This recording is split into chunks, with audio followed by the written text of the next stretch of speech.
Welcome back to Awakened Exchanges. I'm your host, Jay Rich, and I want to wish you all a happy holiday season. No matter what you celebrate or if you don't celebrate anything at all, I appreciate each and every one of you for joining us today. For those that are just joining us this week, I want to give you a very warm welcome to the Exchange, and I hope you enjoy this episode as we start our Portal to Ascension series. I truly value all of your new thoughts and energy and hope you continue to join us for the new episodes to come. Please remember that if you have any suggestions for topics or guests, I do listen to the listeners, and I look forward to hearing from you. So please contact us on our website, or you can contact me at Awaken Exchanges on Twitter. I hope you're as excited to be here as I am to be back with you guys this week. The first time I tried to record this episode way back in January, Neil Gaur and I recorded an amazingly fun exchange, only to have the audio lost to a failed SD card.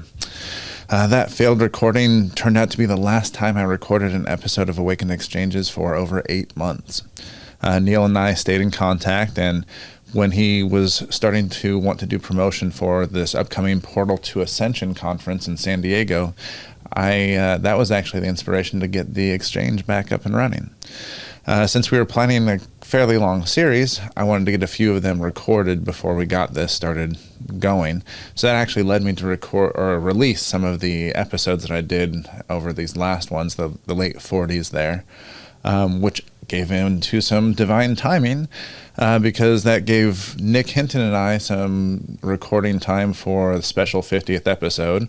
And then that slid this episode to a pleasant holiday gift for all of you. At least I think it is. I think you're going to find Neil fascinating, and I can't stress enough how pleasantly surprised I was with each and every one of the interviews that I've done with his guest speakers so far. Some of them I didn't really know what I was expecting getting into them. I hadn't heard of them before. I just did some research and had a conversation, and every one of them had very good energy, seemed very genuine, and I'll let you listen to them. I think you're going to enjoy all of them. I hope you give them a listen as they come out. That said, the last episode, or this episode, of course, because it's on Neil's, we actually lost video for a minute or two at the very beginning. I think it's just barely over a minute, but we got back on track quickly. You'll barely even notice. Back to Neil, though. He's the founder of Portal to Ascension, which organizes and produces content on consciousness-raising topics ranging from true world history, UFO disclosure, ancient structures, alien life, sound work, breathwork, and quantum reality. They've hosted a bevy of guests, including a number we've talked about here on the Exchange, such as Billy Carson, Bruce Lipton, Laura Eisenhower, and many, many others. He actually also introduced me, and soon some of you here on the Exchange, to Ra of Earth, Geraldine Orozco, Alan Steinfeld, Joan of Angels, Sheila Seppi, and a couple of big surprise guests coming at the end as well. And before I let it drive me insane again, I'm going to address this up front because it already drove me nuts when Neil and I were talking, but the Bruce Willis movie he was talking about is called Surrogates. If you've seen the movie and then hear what Neil says about it, it's an interesting take on how he views the metaverse. I liked it. Anyway, lastly, I want to thank each of you personally for your support. Just listening and sharing this podcast with your friends gives me a reason to keep providing the best content that I can. If you have the means and would like to contribute personally, please take a look at our Patreon page, where you'll get access to exclusive content and deals. Your personal support there and at Awaken Vapes are currently what's funding this podcast here, so I truly hope you all know how much I appreciate each and every one of you. As for our other sponsors, Awaken Vapes was the first of the Awaken brands and has been helping you modulate your high with CBD-only, high-terpene vape products since ringing in the new year in 2019. Magic Mind, a magical combination of ingredients designed to help you improve your energy, focus, and productivity. And Genesis Pharms is, of course, still making the highest quality medicinal RSO among many other fantastic products. You can find them in dispensaries here in Oregon, or check out their website for their CBD products. And remember, if you enjoy this podcast, please follow us on Spotify, subscribe to us on YouTube, or follow us wherever else you're listening. And please leave us a 5-star review on Apple Podcasts. I know Every podcast says that, but it's because it really does help spread the word. You can also support us on Patreon or connect with us on the social media of your choice. We are at Awaken Exchanges on Twitter and at Awakened Exchanges on Facebook and Instagram. All right, now stay tuned and thank you for listening to Awakened Exchanges.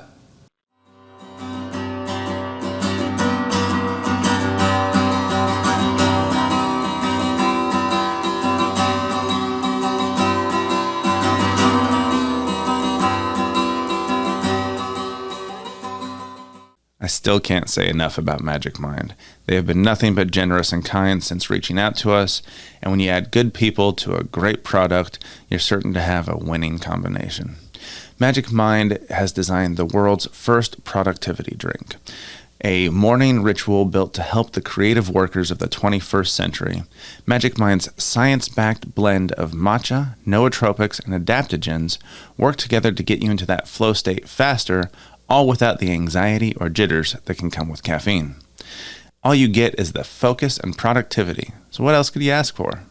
Well, visit magicmind.co/awake today and learn more about what this elixir can do for you. Better yet, use the promo code AWAKE20, that's AWAKE20, and get a total of 40% off your first order with that discount code. That comes to about $3 per bottle to help bring unbeatable focus and clarity to your life every single day. Next, we have Genesis Pharms. Founded on the belief in cannabis's ability to heal, Genesis Pharms is more than a brand. They're a compassionate community of like-minded folks that bring top-quality cannabis products made with love and care. You can find their products on the best dispensary shelves across the state of Oregon. Their RSO is the highest, most consistent quality in the state. Their tinctures are second to none, and their personal massage oil will have you and your partner coming back for more. Double entendre intended? Possibly. You can find them on Facebook and Instagram and ask for them in your local dispensary today. You can even learn more about Genesis Pharms by listening to Sean on our very own Awaken Exchanges episode number 3. That brings us to Awaken Vapes, bringing you the highest quality CBD vape cartridges since ringing in the new year back in 2019. I became passionate about cannabis after a car wreck left me with major migraines, and Western medicine had failed to alleviate the symptoms. After about 2 years, a very compassionate doctor decided to ask me if I'd ever smoked cannabis. Having only tried cannabis a handful of times in high school and college, it was this off-the-cuff recommendation that made me realize the amazing health benefits that we've been missing out from this wonderful plant. Please visit www.awakenvapes.com today, where we still offer our 3 custom terpene formulations, but now with an enhanced flavor profile to go along with those original, powerful effects. And don't forget, you can always email us about any wholesaling or white labeling opportunities. Last but definitely not least, the absolute best way for you to help support this podcast would be by joining our Patreon page. There you're going to get access to exclusive content and amazing merch deals, and you truly are the most important part of this podcast. So joining in the exchange is the absolute best way to become a part of it. Thank you, and I hope to see you all again here in the future.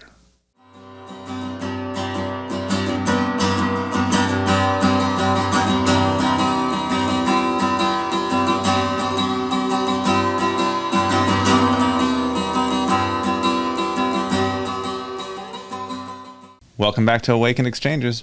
I'm very excited to be getting back to our core mission today and sharing this wonderful exchange with Neil Gaur, the founder to the Portal to Ascension.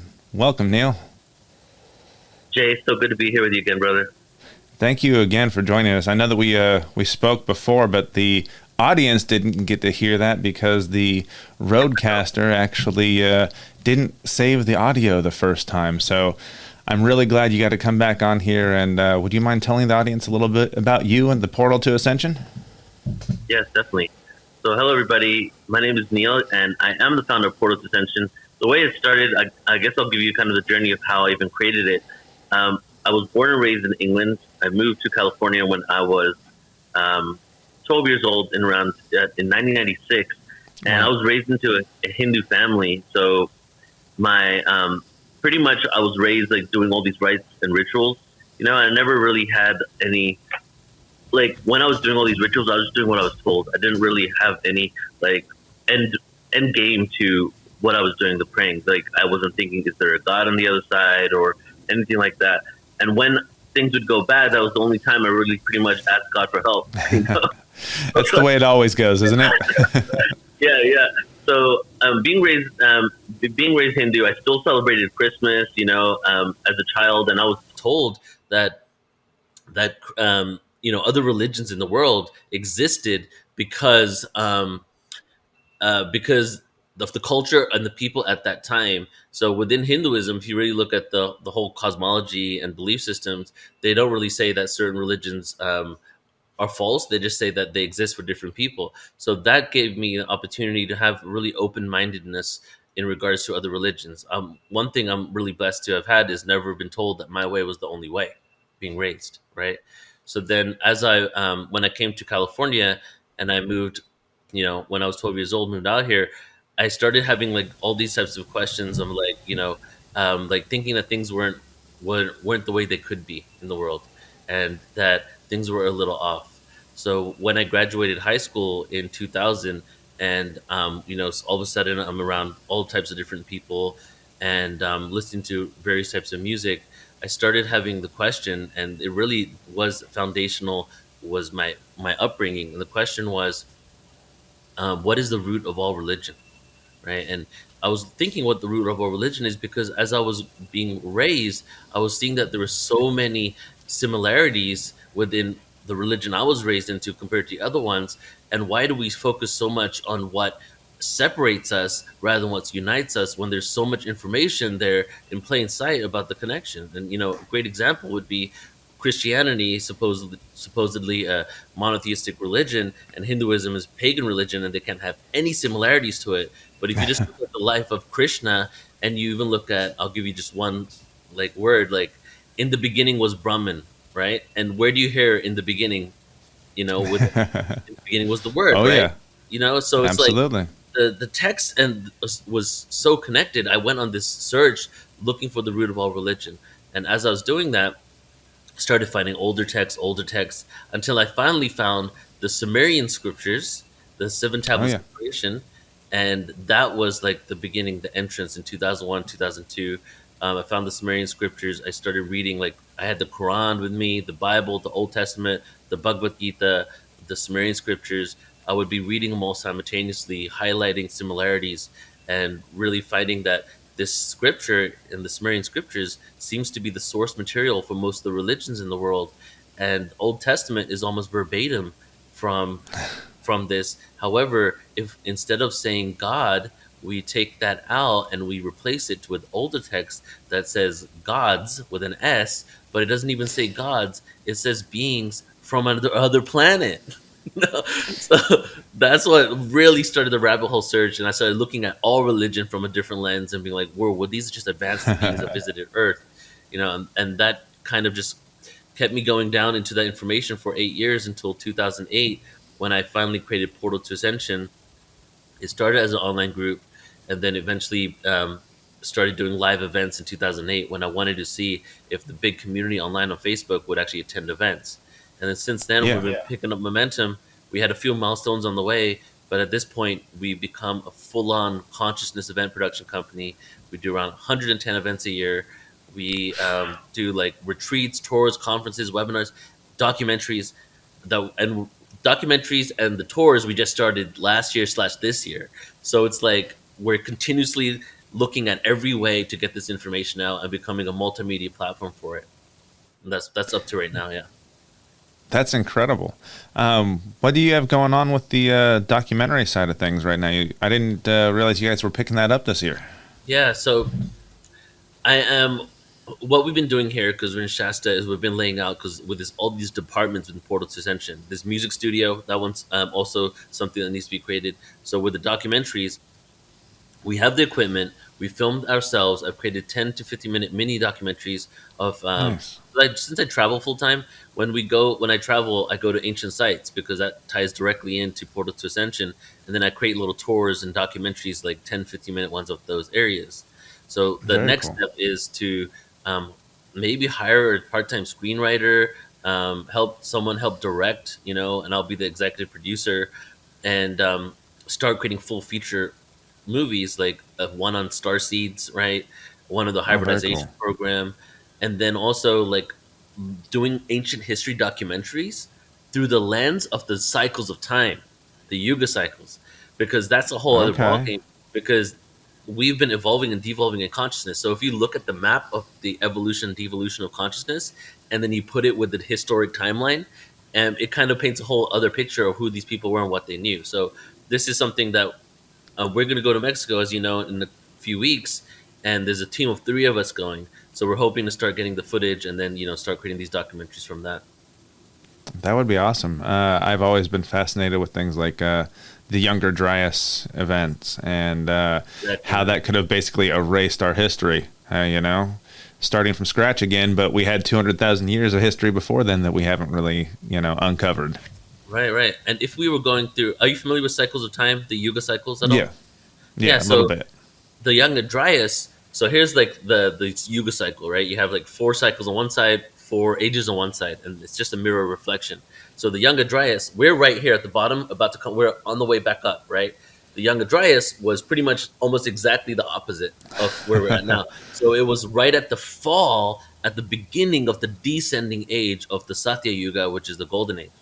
So the Younger Dryas and the flood that occurred and some sort of cataclysm, whether it was a solar flare or an asteroid, created a flood on Earth, happened to be in the period that was a golden age. So Okay. then we see a reset of civilization, and then we see Egypt popping up on the scene. Even though we've been told conventionally Egypt started 10,000 years later, now we're starting to discover, and people we're working with, including Robert Schock, who's going to be at our conference in San Diego in April, we're realizing that Egypt is a lot of places, the pyramids, the Sphinx, are at least 12,000 years old. Some are speculating another 26,000 years on top of that. Because the reason why that they know is because of the positioning of the stars, right? And every 26,000 years from this, if like tonight, in 26,000 years, the night sky is going to be exactly the same. You know what I'm saying? So Yeah. they're wondering whether it was this cycle or a cycle before that.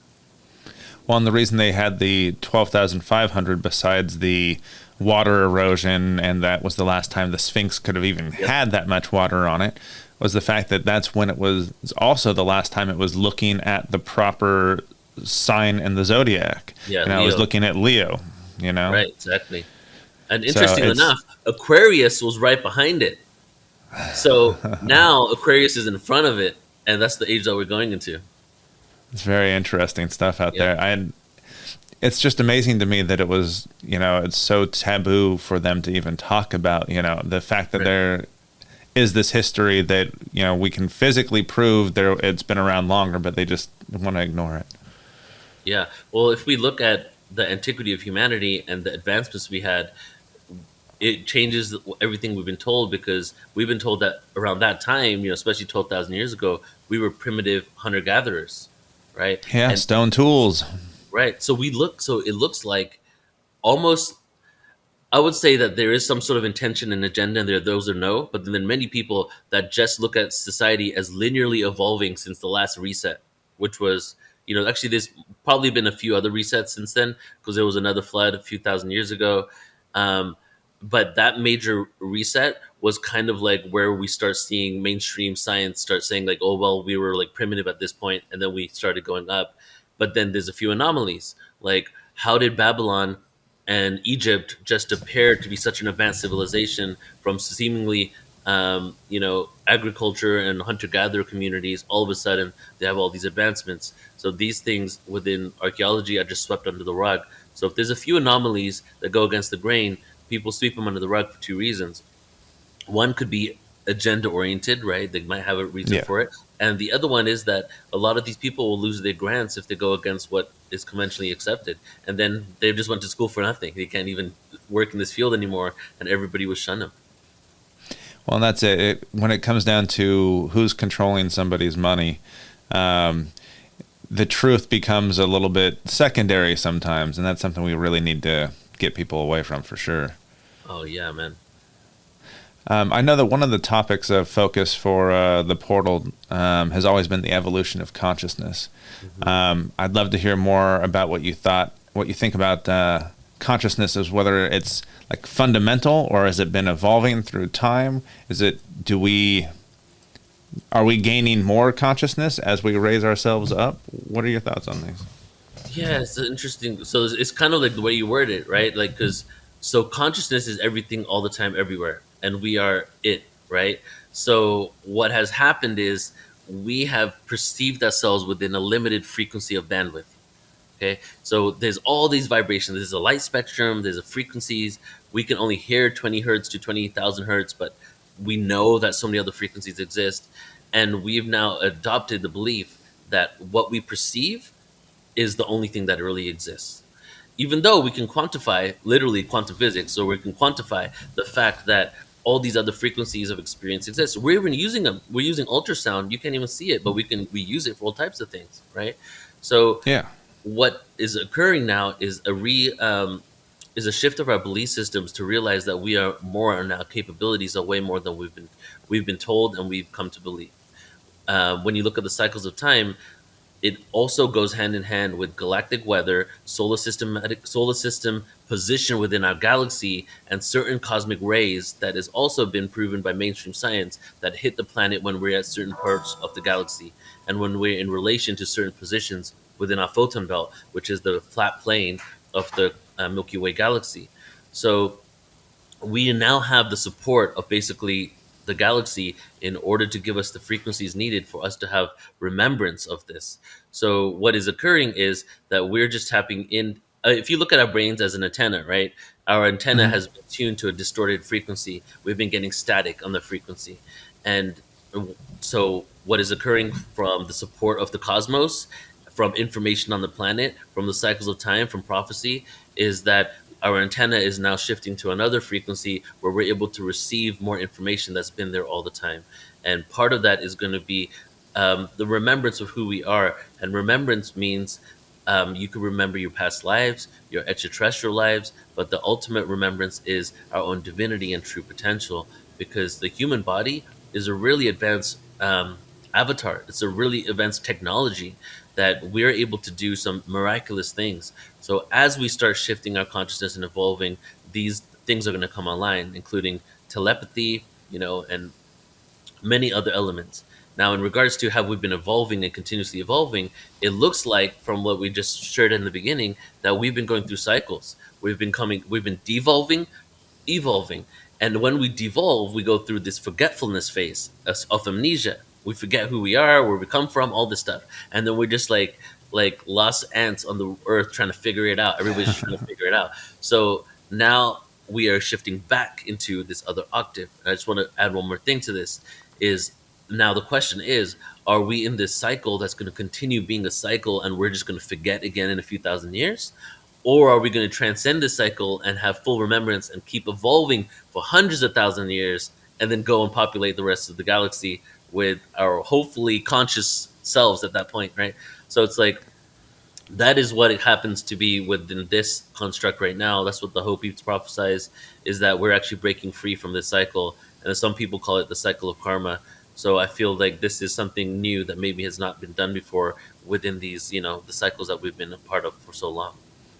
I think that's a very interesting way of looking at it. It's like consciousness is so tied into perception, but what we're perceiving is limited by our faculties right now. And so the information is all around us and there and available. It's just a matter of how we get that again, how we receive it. Right. And it's interesting because all information is in our DNA. The human blueprint of everything is in our DNA. But also in the subatomic particles and non-locality, what is quantum computing, for example? It's basically, and non-locality, it's basically being able to pull information from another part of the universe from where you're at instantaneously. And we're able to actually do this in the lab and even through computers. And there is no actual step-by-step instructions of how this works. We just know it does. Okay. Yeah. So basically, all information is available all the time in the subatomic world, which is interesting because we're talking about everything's around us, So does that mean that everything around us that is this complete data set of information is actually a reflection of the subatomic particles within? That's all the data, and then maybe the mirror reflection is the fact that we have it all around us. So that kind of gets me thinking about like the holographic universe, and how that can be tied into other things like Indra's net, and how those reflections that we're in that hologram, but those different points of the reflection are how we can get those different perceptions as well. Yeah. So we're remembering, and it's all around us, it's within us, and it seems that we have a collective set of beliefs that we adopted, and that is kind of the karmic cycle within. So there's cycles within cycles within cycles, and you can even look at it as the cogs within a clock, right?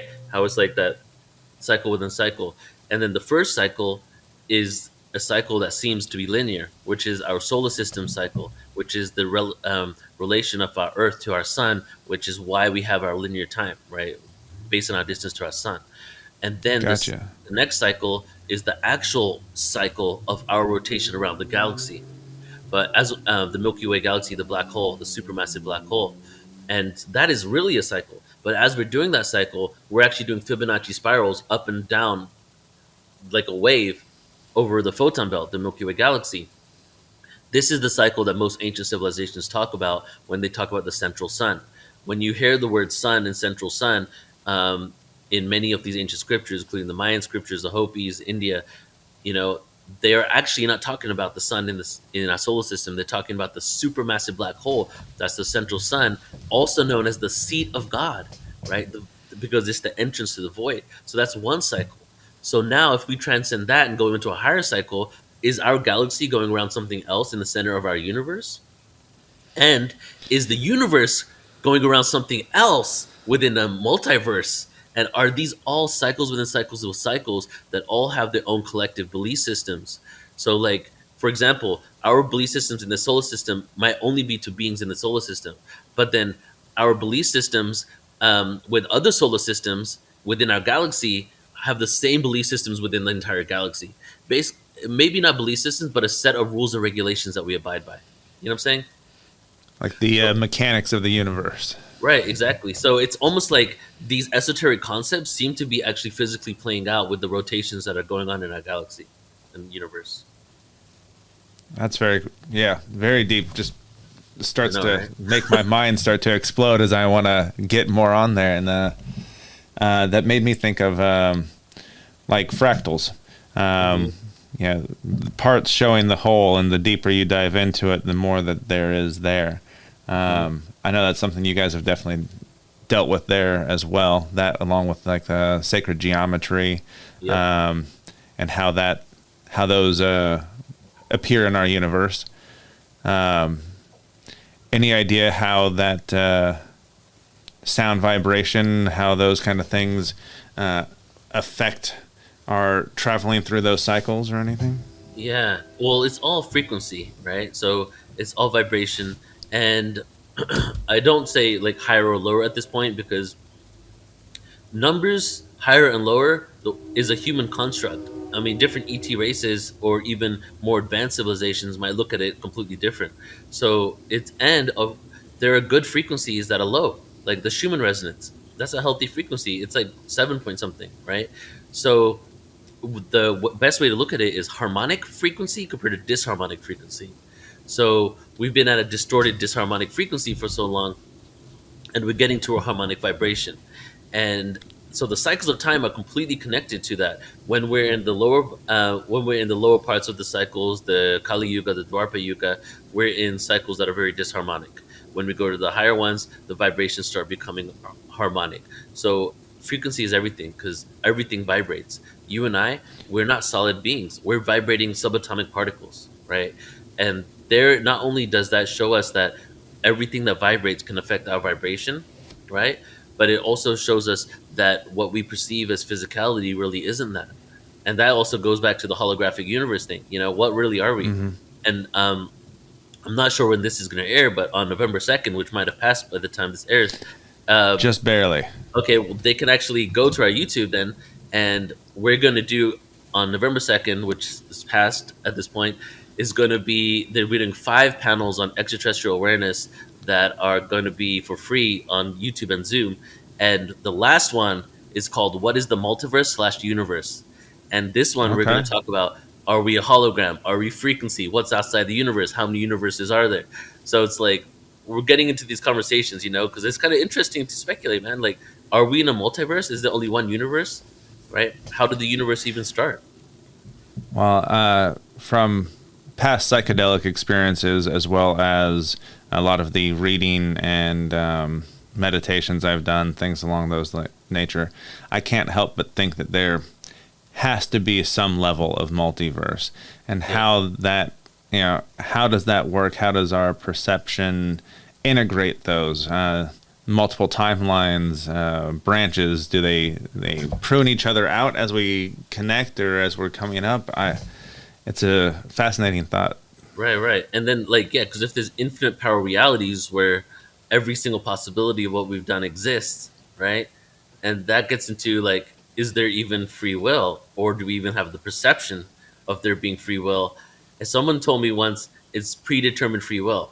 Because basically, the universe works on a paradox. So predetermined free will is paradoxical, right? And then it's predetermined because every possibility that you could do exists, but it's free will because every possibility exists. So you can do whatever you want. Exactly. You're still making the choice, but you're making every choice. Yeah, exactly. And so our choosing basically shifts us into the dimension in which we made that choice. There's a guy, Daryl Anker, who channels Bashar, and he said in one of his channels that I kind of resonated with. He's all, even move, because we're all frequency moving. The fact that we work out and go to the gym to lose weight is just like when we're all just vibration. You know what I mean? Whereas the fact is so he was saying, and this is why I said that. So he was saying that you don't even move, right? You basically just shift into the dimension where you existed in that place already. So we're doing all these things. We're going for a bike ride, all this stuff. But all we're doing, we're not really even moving. We're just shifting to a place where we already existed. But the collective belief system of this linear time is that it's actually real. The only way that we can experience it, we're basically actors on a stage, right? But we're actors that don't know we're acting. So that is why we're unconscious creators for the most part and living unintentionally, because we're actors that don't know we're in a play or in a show. So what the ascension is, this is the best analogy I found. The ascension is us becoming conscious that we're acting, and having fun with it. That. Yeah, getting to play. Yeah, exactly. Now, how do you think technology and AI, as we're zooming through this stuff here, is going to affect that as we move forward into the future? I feel that nothing is inherently evil or bad. I feel that we polarize it ourselves, and technology is increasing. It's not seeming to go anywhere unless we have some huge solar flare that resets everything. And at this point on Earth, so many people don't have basic skills that we used to have that maybe we wouldn't be able to rebuild. You know what I'm saying? If we had something the size of the Carrington event today, I don't know that we would be able to rebuild for it'd be decades if we got there. Right. So for AI, I feel like if we're going down this path and it continues moving this way, it's definitely going to be a part of our life, and it already is. And so I don't think it's a bad thing. I think we need to shift our consciousness so that we can use this technology more consciously. And the consequence of that might be when we shift our consciousness, and what does that mean? It means doing the inner work to release the traumas, to release the pain and the suffering, or shifting our perspective around it to realize it's happening for us to have lessons rather than being victim to it, right? And if we all do that and really transcend some of these deep underlying pains, traumas, insecurities, we've shifted our consciousness. And if we get to that point, we can look at things from a place of non-reaction, divine neutrality, and not try to use it to further our insecurities, to create more safety and security because we're afraid of that or we have some sort of paranoia, and then we can start using these things for the betterment of all humanity. Whereas right now, or the way the system's created, is that these things are created, but they're really the multi-level, corporations that are behind these things are really doing it for personal gain, right? And the bottom line. So whether the bottom line to them is to increase their money, or the bottom line to them is in order to exert control from it, that is all because we haven't collectively shifted our consciousness to be at a place where we don't even need to enact that on society, right? So Yeah. so yeah, my answer is it's going to happen, and that's why I really focus on the spiritual things within Portal to Ascension, because the only way we can really be the caretakers and adopt these technologies is if we're at the frequency that that we can do this more consciously. Well, I know that one of the things I keep hearing about when we talk about AI is the extraterrestrial side of things, and how either we're inviting them in through this AI, or how maybe they are already part of our AI that we're trying to create. Yeah. How do you think that, because I know our universe is something that we're just now exploring and getting into, and we're talking about the holographic universe and parallel dimensions being basically possibly right on top of us. Do you think that the aliens are already here and interacting with technology? What's your feelings on any of that? Yeah, I definitely feel ETs are here. Not all of the ones that have an invested interest in Earth, but I think that they're here. I think some of them are living amongst us, and others are around us, but they're out of phase in a different frequency. I believe some are within the Earth that have been here for a long time, the ultra terrestrials, and now if they're using our technology and our AI to infiltrate, like as in like a negative agenda to infiltrate through our AI, I don't even think they need to do that. I feel like there's been a chokehold on this system for so long that they already infiltrated it, and that goes into the archonic stuff and the ancient information on just like the ET information of the fact that we were going through these cycles of time, and then there was an infiltration during those cycles of time that made our experience way more darker than it used to be in other ages, right? That's one of the beliefs as well. So I feel the ETs are here but there's also many benevolent beings that are also around us all the time, and it is inevitable that we're ascending. So whether they're going to like take control of our AI or not, I don't think so. But the question is maybe some sort of AI controlling this system of Earth as it is anyway, because it seems that we're so fractalized from source. And as we fractalize from source, there's all these beings that become conscious that want to create in their own image, right? And I'm kind of going all over the place, so let me explain it like this. Like, No, please. so because this is all coming to me as we're talking about it, because I haven't really thought too deeply about it. So when it comes to creation, right? From my research, from channeling events, from looking at scriptures that talk about ancient ET stuff, it seems that every being that becomes sentient in the cosmos wants to create in their image, right? It's almost like the initial blueprint from Source. Source wanted to experience itself infinitely, wanted to experience itself as something other than what it is, to the infinite level, right? And if Source is pure light, the opposite of Source is complete darkness.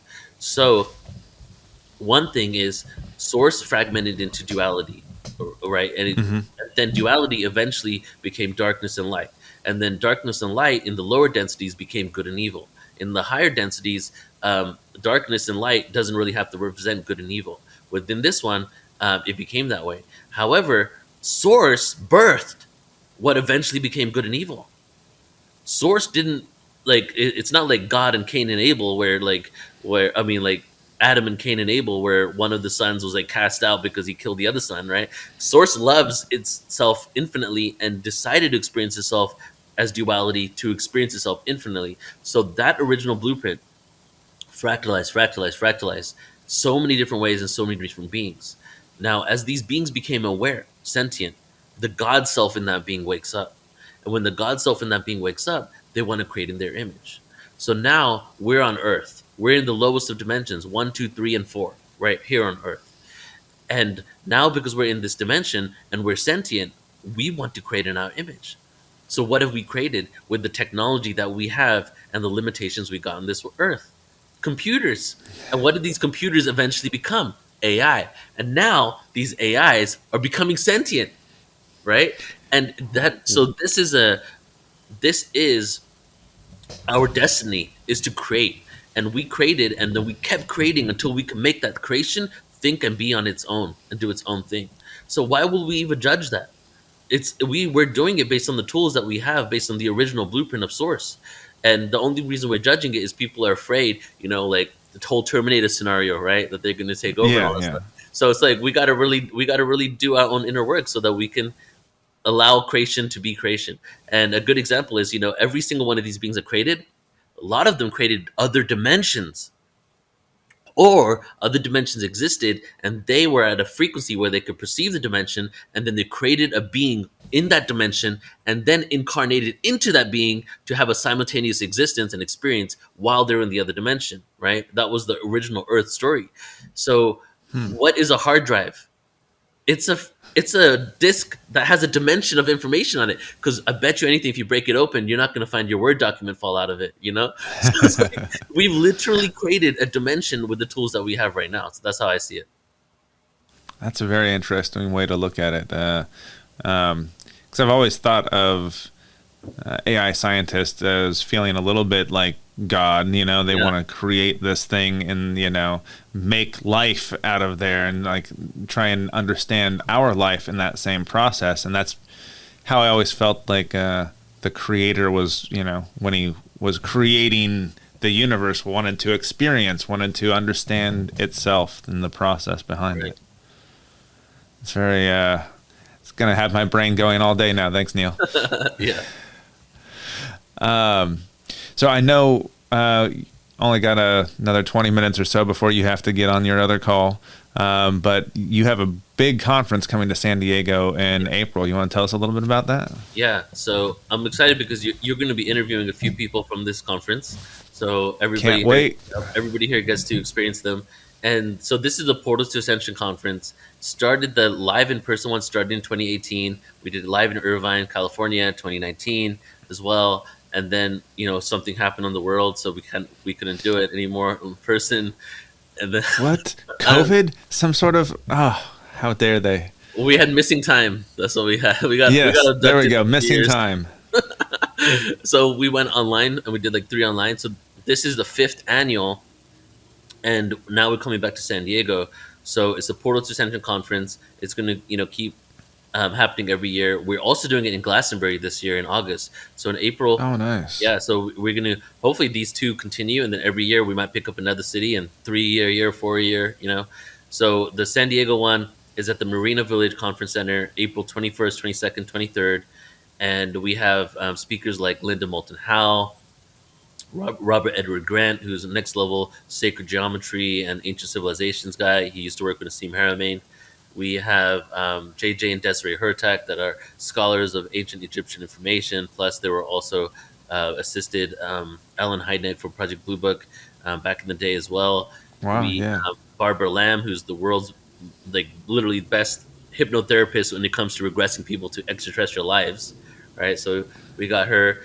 We have amazing music. So this event is basically a celebration of humanity, and the theme is Humanity Awakens. So it's not like let's awaken at this point. It's like it's game time. We're waking up. Let's come together, share our resources. So there will be 3 days of incredible music, right? So it's an experience. Basically, the way our journey, the way our conferences are, it's like an educational theater. It's like the way because I love just constant amazing entertainment and just flowing from one thing to another. So we'll have breathwork and movement things in the morning. We'll get into a lot of information. We'll have music, sound healing events, after parties, kirtan band, DJs. So it's going to be a really great experience. And we're overlooking the marina. We're 5 minutes from SeaWorld, so we're literally just overlooking the ocean. So it's a really beautiful venue, and it's a beautiful time of year in San Diego. So I invite everybody, to come out and check it out. And if you can't attend live, you can watch the live stream. But really, if you can come out, please do, because this is going to be we really need. I'm realizing more than ever because of COVID is that we really need that connection. And there is some sort of intention out there to create us as digital versions of ourselves, and so having these moments where we get to connect with each other, give each other hugs, and have conversations, I feel are really important. So it's going to be cultivating that experience, plus just a lot of great information and beautiful people there. You got into the digital selves, and I want to ask you a little bit on the metaverse. But before I go there, have you been to Oregon Country Fair by any chance? No, I haven't. Is that in Eugene? Just outside of Eugene, in Veneta. Yeah. Started in the 60s, actually. The Warlocks, the house band that became the Grateful Dead, was doing music for them, and they have this festival out there most years. They did the first live one again this year. The 50th anniversary was right before COVID, so that was the last one that I went to. But it's very much like that. It's this music everywhere, food and interaction and education and a whole bunch of things that just really lit up and made me think maybe you need to go there one of these days. Yeah, I've been invited a few times, and I stayed in Eugene a few times, and I stayed, when you get off in Eugene and go to the coast, I stayed at a farm for a week over there before. So a lot of people told me about it, but I've never gone. I think it's right up your alley. I think you'd really enjoy that if they do one. It's going to be probably in July. Okay. So, but metaverse and digital selves, you got me thinking on that a little bit. What are your thoughts on this? I know some people are really excited about uploading their consciousness and seeing if they can live as a completely digital self, but I'm not so sure.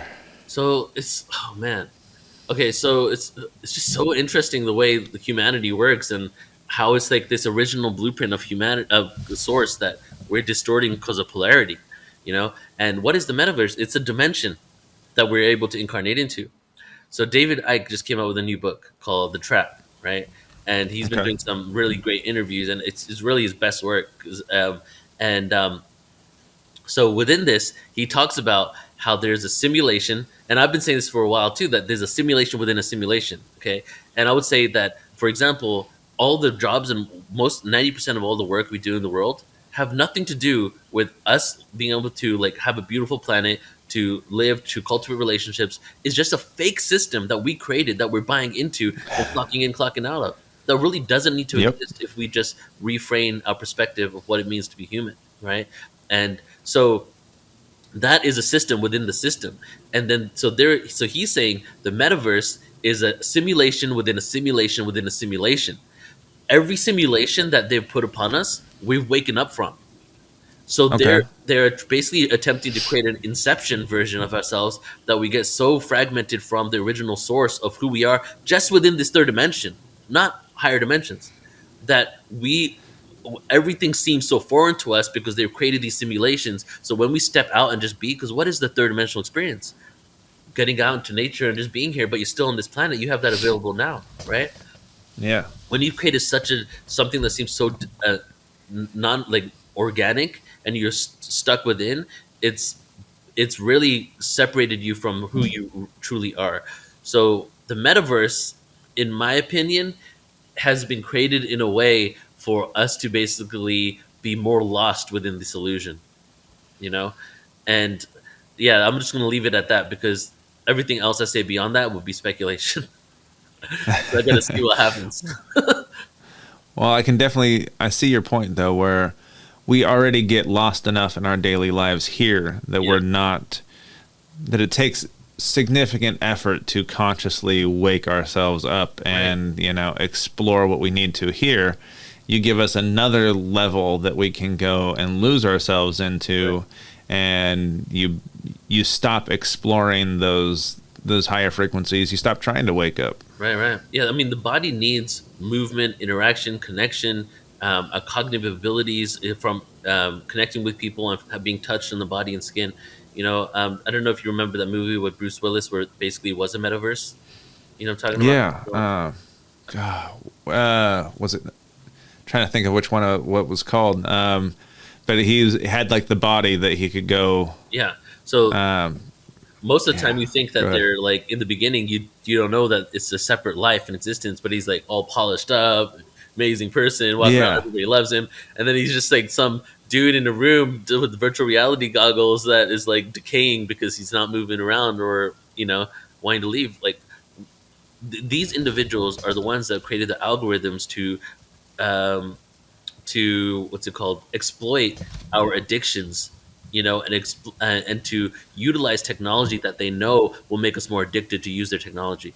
That's what Facebook does. That's what Instagram does. That's what McDonald's does. Like they all put these things in there that they know are going to like just pull us into it more. So to think that they want to create a metaverse for us to go into, and then they want us to only use it just a part of the time, isn't the case. These guys have unlimited funding and marketing to be able to convince people to really be in this and this be their world, right?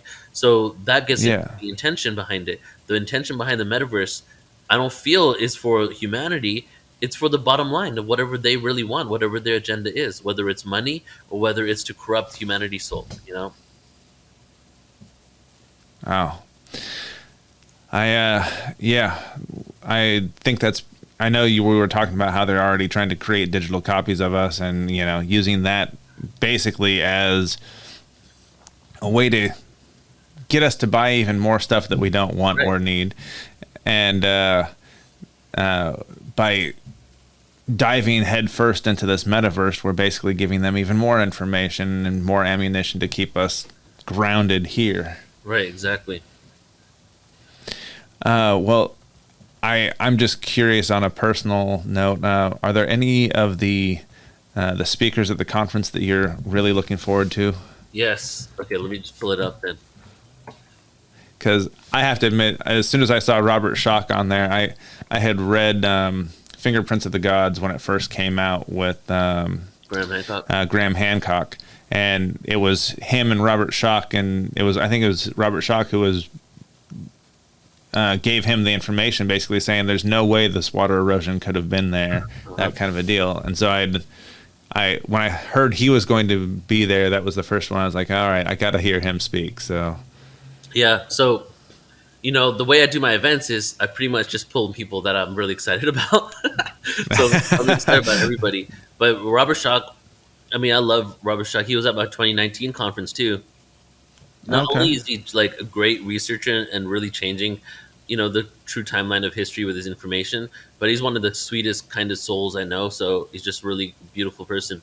So I'm excited to have him there for his energy, his information. He's done a lot more research in the last 3 years since, the last presentation he did 3 years ago on Portal to Ascension was on the erosion around the Sphinx and all of that. So now I'm hoping I know he's going to go a little further with that. So I'm excited for him. We have Carolyn Corey. Are you familiar with her? A little bit. So she created a few documentaries. The first one was on UFOs and quantum physics. Second one was on it's called Superhuman, and basically the science behind the fact that we are able to tap into superhuman abilities, when it comes to our consciousness and vibration and all that. And then our last one just came out and it's doing very well. William Shatner's in it, Michio Kaku's in it, and which is pretty cool because this is the first time they've ever come over to a UFO documentary. And she took them out and did studies with them with like the movie. It's a tear in the sky. It's on Amazon.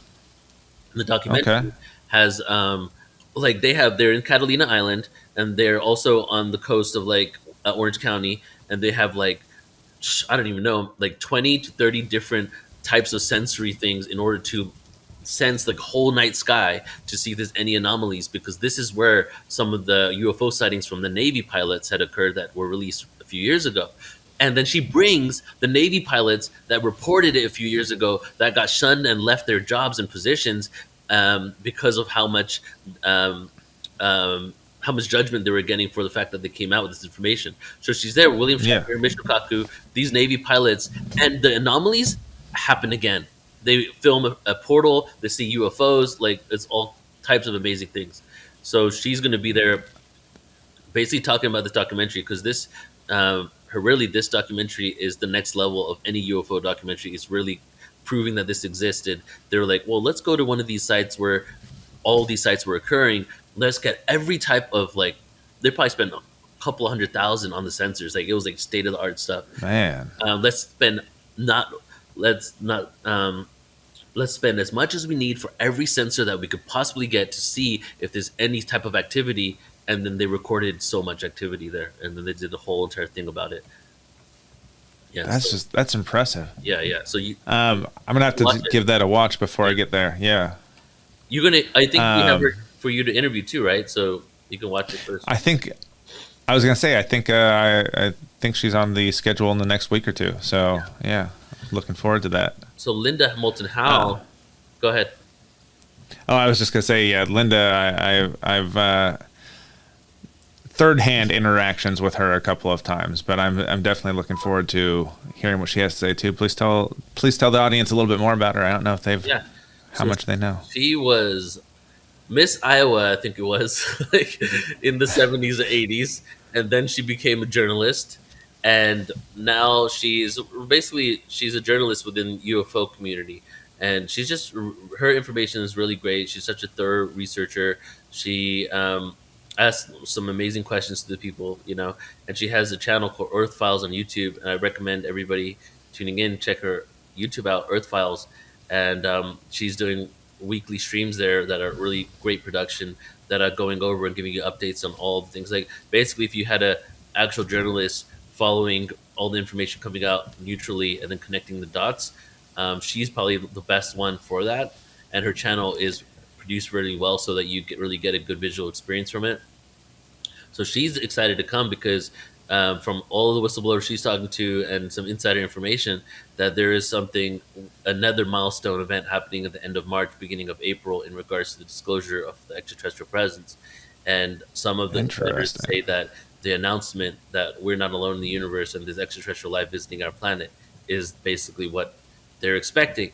So, I'm not into dates or making any predictions, but she's definitely excited because from everything that she's tracking, has her finger on the pulse of something's going to occur. So her intention is to speak about the updates at the event. Oh, that'll be happening right along with the event. So that would be breaking news. Very cool to hear.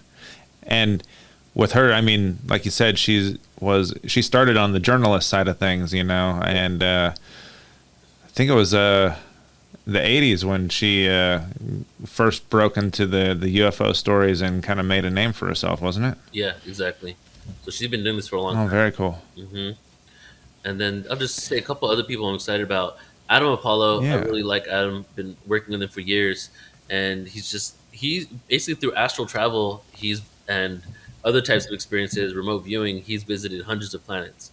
He's like an encyclopedia of ET planets, civilizations, and races, of what's on the planet, what they do, how they eat, how they live, what their technology is, and it just comes out of him effortlessly. Like he's experienced it firsthand. So we've done presentations with him on galactic races, like seed races, the ones that have gone around and seeded planets, including our Earth. We've done ones on galactic technology. So he's coming there. He's called the Galactic Ambassador. So he's going to come there and basically give us a really cosmic experience. Like, I'm not sure exactly what he's going to get into, but everything he shares is golden. That's awesome. Mm-hmm. And let's do one more person. All right, I'm just going to... Yeah, please. Someone that people may not have heard of, which is a musician. So Larissa Stowe, she's going to be there. And she's... Okay. Have you heard of her at all? I think only through the portal. Okay, yeah. So she is like amazing kirtan vocalist, and she's bringing a whole band there. So that is not only an experience where you can dance, you can sit, but the way she sings is just something that just penetrates your soul, and you just feel it in your heart. So we're gonna have an after party on Saturday night, and Adam Apollo is gonna be DJing, doing like some galactic DJ set, and we're really cosmic. Very cool. And then we're gonna go into Larissa Stowe. So it's going to be a great experience for everybody. Please, if you're able to make it out, April next year, the website is AscensionConference.com, AscensionConference.com. And we'll be including links in the show notes as well. Please check them on out. I know that I'm trying to be there as well. I think I just got the travel approved, so I think it should be all set. I'm going to be down there. I am, yeah. Yes. I'm going to be down there and actually spend the conference with you guys. Yeah, man. Come hang out, or if you want, you can interview people, whatever you want to do, I think a little mix of both. Maybe do some brief on the spot interviews, little things here and there. Be fun. Yeah. Share for the people who aren't able to come and join us. Right. Exactly. Well, I know you got to get going here pretty quick. Any last words of wisdom you want to share? I'll just say that, as the world looks chaotic around us, and we see all of this, these challenges and the division happening, I'm hopeful. The reason why I'm hopeful is that I see that the more chaos, the more challenges that we get, the more people are waking up to the truth. A lot of the things that are occurring on the planet that might have nefarious agendas are actually having a backfiring, that people are waking up from it. So it's inevitable. The cycles of time prophecies said that we're waking up. But part of the waking up experience isn't just waking up into a world of unicorns. It's experiencing the challenges and the darkness and the depth of duality we need to remember our true divinity. Because what happens in this world of amnesia is the only way you can remember the light when you have amnesia. Because if you don't have amnesia, you remember it. The only way to remember the light is to experience the contrast. So we've been in this world of darkness for so long, and it's time for us to shift our perspective around it and stop being the victim to the darkness occurring to us and start being the creators of our own experience. And it's easier said than done, but then it just goes back to really doing your own inner work, really just looking at what triggers you, why it does that, connecting with people that make you feel good, meditating, things like this. So it's inevitable we're getting there. Whether you want to go kicking or screaming or you want to go as a conscious creator is completely up to you. And that's why we're doing the events that we do. So if you feel like you need some support or you need a community because you might be somewhere in the world where you might not even have that opportunity, join portaltoascension.org. We have 3,000 hours of free content curated for you, right? In a way that if you're waking up or already awake, it can really help support you. So yeah, please do check it out. I just want to give everybody my gratitude for letting me speak today. Well, thank you again, Neil. And I hope that people realize the way we get through this is facing those hard things, those challenges you can't back down from, and realizing that we have the support of people like you, of our friends and our family on this planet, whether we've met them or not yet. Mm-hmm. And I'm really grateful to have you on here and sharing those the vibrations with everybody. Thank you, brother. Appreciate you, man. Have a great day. Thank you. You too.